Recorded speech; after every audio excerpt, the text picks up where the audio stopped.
Merci beaucoup Mathieu et bonjour à tous. Je suis là aujourd'hui avec ma casquette de président de la Ligue des droits de l'homme et la Ligue des droits de l'homme, c'est les atteintes aux droits fondamentaux, aux libertés en Belgique, la lutte contre les discriminations en Belgique et donc évidemment ma mise en situation et ma question va partir de la situation belge. Situation belge, mais et ce sera plus facile pour nos interlocuteurs, c'est que c'est la même chose en France et qu'on voit la même dérive en France et en Belgique, à savoir l'affaiblissement de l'état de droit et les atteintes portées à la Constitution. Et cet affaiblissement de l'état de droit, et ça c'est nouveau depuis quelques années, ce n'est pas l'œuvre de partis d'extrême droite, mais c'est l'œuvre de partis politiques traditionnels.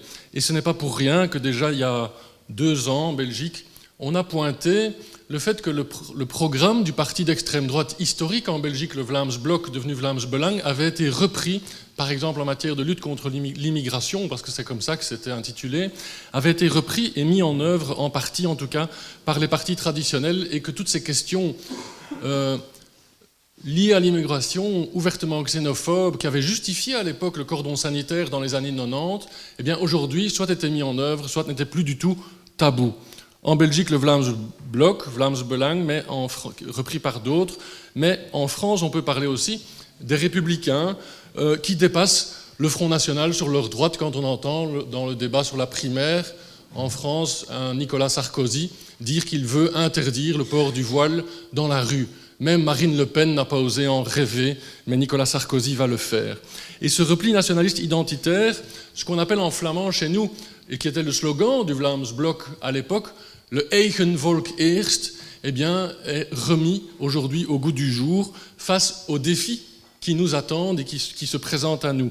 Et ça devient le eigen werkend volk eerst, notre propre peuple d'abord et surtout notre propre peuple qui travaille d'abord. Quand on analyse les mesures prises par le gouvernement flamand, pour ne citer que lui, on voit qu'il y a une priorité qui est donnée, par exemple, sur l'accès au logement social, au peuple flamand avant tout. Alors, je l'ai dit, l'affaiblissement de l'état de droit, et je vais partir de quelques exemples, et je ne vais même pas vous parler en Belgique de l'abus de l'arrestation administrative, même si je pourrais, mais je vais plutôt vous parler des défis, la migration. Je tiens le micro un peu loin parce que je trouve que ça résonne et que ça va très fort, mais désolé. Excusez, Donc, les migrations, la lutte contre le terrorisme est un sujet d'actualité. Ce ne serait pas plus confortable si je prenais celui-ci simplement ? Il faut l'allumer, par contre. Il est vert. Il est rouge feu. Voilà, ce sera un peu plus intime. Les migrations, la lutte contre le terrorisme est un sujet ô combien d'actualité, les fameux traités de libre-échange ou autres. Alors, les migrations, on voit depuis 2 ans, j'ai envie de dire depuis la découverte de la photo du petit Aylan sur cette plage de Bodrum, le corps n'était pas encore froid que le président du principal parti en Belgique commençait à dire qu'il fallait revoir la Convention de Genève, que ce n'étaient pas des réfugiés politiques, mais que la famille du petit Aylan et que la culpabilité était chez son père, qui avait décidé de poursuivre la route au-delà de la Turquie. L'histoire est en train de montrer comment Bardewevre s'est enfoncé le doigt dans l'œil, mais jusqu'au coude. Non, la Turquie ne peut pas accueillir les réfugiés et poursuivre sa route au-delà de la Turquie ne fait pas de cette famille des migrants économiques. Et donc, mettre à mal la Convention de Genève, c'est-à-dire renier les conventions internationales que la Belgique a signées, et c'est créer de facto des citoyens de seconde zone. Citoyens de seconde zone, c'est la discrimination en plein, je ne dois pas vous faire un dessin. Et finalement, face à cette crise, qui n'est pas une crise des réfugiés, mais une crise de l'accueil des réfugiés, eh bien, il y a toute une série de propositions politiques qui vont, sous couvert de bon sens, finalement, porter atteinte à l'état de droit et au droit constitutionnel. C'est là qu'évidemment le rôle de la société civile, le rôle de vigilance, est très important. Pour ne pas être trop long, je passe directement à mon deuxième exemple, la lutte contre le terrorisme. Souvenez-vous, le lendemain des attentats à Paris du 13 novembre, le discours au Congrès par François Hollande, qui dit que la lutte contre le terrorisme, et on pense qu'on est rassuré, il dit que la lutte contre le terrorisme doit se passer dans le cadre juridique existant, le cadre juridique de l'état de droit, mais que peut-être il faut élargir le cadre.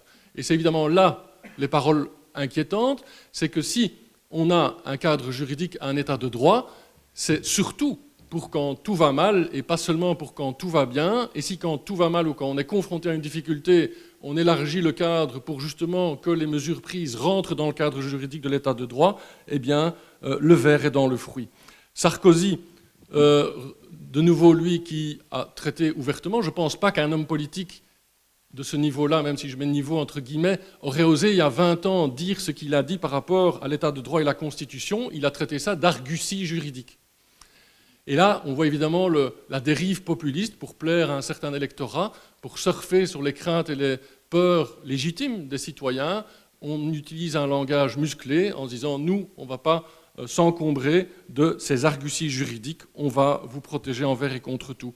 C'est la même chose en Belgique quand on entend Bardeweve réclamer en bord d'Escaut son Patriot Act à la Belge, alors que les Américains nous ont quand même montré toutes les dérives du Patriot Act. Quand on entend notre Premier ministre dire au Parlement, crier presque au Parlement que dorénavant tous les returnees de Syrie, ce sera la prison automatique, enfermement automatique dès le retour sur le sol belge. On se passe d'un coup du rôle et de l'intervention d'un juge d'instruction qui instruit à charge et à décharge et qui jusqu'à présent est quand même le seul habilité à priver quelqu'un de liberté. Non, on passe à la détention administrative. En France, ce sont les appels à mettre tous les fiches S en détention administrative. Il y a déjà eu des expériences dans le passé, en Amérique de nouveau, avec Guantanamo. Ces mesures de lutte contre le terrorisme, elles portent atteinte, elles affaiblissent l'état de droit, elles sont contraires à la Constitution. Je peux citer la déchéance de nationalité, où toutes les personnes qui ont la double nationalité courent le risque un jour de voir leur nationalité retirée, alors que moi qui n'en ai qu'une, je peux faire ce que je veux, je garderai toujours ma nationalité belge. On crée des citoyens de seconde zone, discrimination. La prolongation de la garde à vue jusqu'à 72 heures, on porte atteinte à des droits constitutionnels, on doit d'ailleurs modifier la Constitution. Ce n'est quand même pas pour rien que les constitutions ne peuvent pas être modifiées en temps de guerre. Et ce sont les mêmes qui disent que justement nous sommes en guerre contre le terrorisme, appellation que je rejette évidemment, mais qui sont les premiers à vouloir réformer notre Constitution. Les perquisitions 24 heures sur 24 qui sont présentées comme une nécessité, alors que les spécialistes de la lutte contre le terrorisme disent que ce n'est pas ça qui va changer, mais par contre, ça affaiblit évidemment les droits constitutionnels, la protection du domicile, surtout que dans la foulée, on entend le ministre de l'Intérieur qui dit qu'il veut pouvoir faire des perquisitions sans mandat dans n'importe quelle maison où il est suspecté d'héberger des sans-papiers. Ça veut dire que si quelqu'un vous dénonce en disant peut-être que chez le président de la Ligue des droits de l'homme, au hasard, il y a peut-être un sans-papier qui loge, eh bien on peut perquisitionner 24 heures sur 24. Voilà aussi, chaque fois, le coup suivant qui est en préparation. Je pourrais parler aussi des méthodes particulières de recherche, ces modifications de la Constitution, les modifications de la procédure pénale, mais il y en a d'autres qui vont en parler, peut-être Manuela tout à l'heure, vues par le prisme budgétaire et la lutte contre les abus, mais qui portent atteinte aux garanties fondamentales qu'on s'est données des décennies, voire des siècles, à obtenir et à couler dans des textes. Mon dernier exemple, c'est les traités.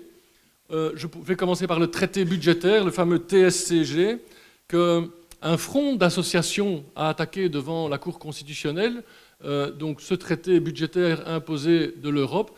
Et vu qu'on est entre nous, c'est l'occasion pour moi, en tant que président de la Ligue des droits de l'homme, qui était une des parties à la cause, une des parties requérantes, de vraiment critiquer très fortement la Cour constitutionnelle qui a balayé le recours introduit par des syndicats, par une association comme la Ligue des droits de l'homme, mais aussi par des citoyens, qui a invoqué des arguments de violation de la Constitution, de perte du pouvoir démocratique, de dépossession des pouvoirs des parlements nationaux au bénéfice de l'Europe. Et ça a été balayé par la Cour constitutionnelle pour un défaut d'intérêt. Personne, aux yeux de la Cour constitutionnelle, n'avait intérêt à agir.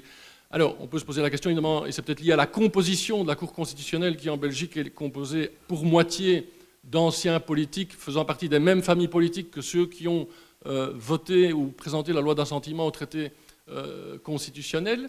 Mais on peut se poser la question, surtout après, quand ces mêmes magistrats, parce que les magistrats de la Cour constitutionnelle se sont aussi plaints du manque de moyens donnés au pouvoir judiciaire par le pouvoir exécutif, et donc, j'ai envie de dire, eh bien voilà, nous vous avions présenté sur un plateau d'argent la possibilité d'annuler le traité budgétaire et aujourd'hui vous réclamez des moyens supplémentaires pour la justice. Le gouvernement vous répond, on voudrait bien, mais désolé, c'est la période de crise et nous sommes tenus par ce traité budgétaire qui nous empêche d'aller dans le rouge dans nos chiffres. J'ai envie de dire, à la Cour constitutionnelle, vous n'avez qu'à vous en prendre à vous-même. Vous aviez l'occasion d'annuler ce traité qui est anticonstitutionnel, n'importe quel juriste de première année de la fac de droit le dirait. Vous n'avez pas voulu, vous avez pris peut-être une décision qui était connotée politiquement, et là aujourd'hui, vous faites partie de ce pouvoir judiciaire qui doit en payer les pots cassés. Je continue sur le CETA et le TTIP, traitons-les ensemble. C'est incroyable ce qu'on entend cette semaine. Le Parlement wallon et le gouvernement wallon, depuis 1 an et demi, posent des questions au fédéral qui s'est assise sur les questions posées par cette entité fédérée. C'est un traité mixte, donc il faut que les parlements nationaux et les parlements fédérés se prononcent. On dit non seulement que c'est comme s'ils venaient à la dernière minute avec des arguments de fond, mais surtout, on entend des partis flamands dire il faut que le gouvernement passe en force, il faut que Didier Reynders signe l'accord de la Belgique, peu importe l'avis d'une entité fédérée de la Wallonie. Et donc, on viole ouvertement la Constitution. Ces répartitions de compétences qui ont été voulues par ces mêmes partis flamands, ils violent la Constitution, le VLD, pour ne citer que les libéraux flamands, qui proposent de passer en force, alors que ce sont les mêmes qui disent la Constitution, c'est notre texte sacré, il faudrait y ajouter un préambule pour bien dire les valeurs nos valeurs et surtout y intégrer des notions comme la laïcité, les décrire en long et en large pour éviter que la question du port du voile vienne nous empoisonner la vie. Donc ce sont les mêmes qui proposent de renforcer la Constitution, mais qui n'ont aucun scrupule quand des intérêts économiques sont en jeu de la bafouer. Guy Verhofstadt, notre ancien Premier ministre, un des sages de la Belgique, parce que même en Belgique on a des sages, Monsieur Europe au Parlement européen, le chef des libéraux au Parlement européen, qui dit « Ah non, ce traité mixte, qui donc nécessite l'aval des entités, des parlements, il faut que la Commission européenne change l'appellation, change et en fasse un traité non mixte, comme ça la Commission peut directement conclure le traité avec le Canada en se passant de l'assentiment des parlements des pays des membres de l'Union. » Donc ça veut dire on change les règles en cours de jeu. De nouveau, l'étudiant en première année droit sait que ça ne se fait pas. Même le joueur de foot sait qu'on ne change pas les règles en cours du jeu. Et nous avons Guy Verhofstadt qui propose de changer les règles en cours de jeu. Alors on peut quand même se poser la question de l'objectivité de ces fameux sages quand on sait que Guy Verhofstadt, en plus de son salaire de député européen qui doit être environ de 8 000 € net par mois, touche 15 000 € brut par mois pour ses jetons de présence dans les conseils d'administration de multinationales, Exmar, qui est le transport international maritime, ou la Sofina, qui est un holding financier qui a des parts importantes dans des multinationales comme Engie, GDF Suez donc, ou Danone. Quelle est encore l'objectivité? N'y a-t-il pas là purement et simplement un conflit d'intérêts qui empêche d'être crédible? Et donc je terminerai... Pardon.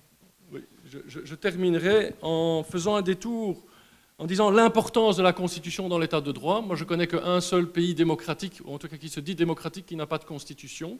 C'est l'État d'Israël. Il n'a pas de Constitution, il n'a que des lois fondamentales, et il n'a pas de frontières non plus. Et on voit toutes les violations du droit international que l'absence de Constitution, en tout cas, ça ne favorise pas le respect du droit international. Seule démocratie au Moyen-Orient, on peut se poser la question quand on voit l'occupation et la colonisation, et le fait qu'un tel État a mis une valeur au-dessus de la démocratie, à savoir l'État juif, qui entraîne avec lui la discrimination de toutes les minorités, qui est évidemment incompatible avec tout ce qui est, par exemple, dans une constitution dont tout État démocratique se dote. Et pour faire le lien avec ce qui a été dit notamment ce matin, et surtout avec la chère Aung San Suu Kyi, je terminerai mon interpellation par la Birmanie, évidemment, parce que j'ai l'honneur de faire partie du comité d'accompagnement de la chère Aung San Suu Kyi. Et par rapport à la discrimination, justement, et les crimes contre l'humanité, voire le risque de génocide dont sont victimes les Rohingyas en Birmanie, moi je me pose la question de savoir si Aung San Suu Kyi, autant elle nous a émerveillés pendant toutes ces années, elle n'est pas en train de rater la dernière marche du podium pour rejoindre les Mandela et consorts dans l'histoire. Merci.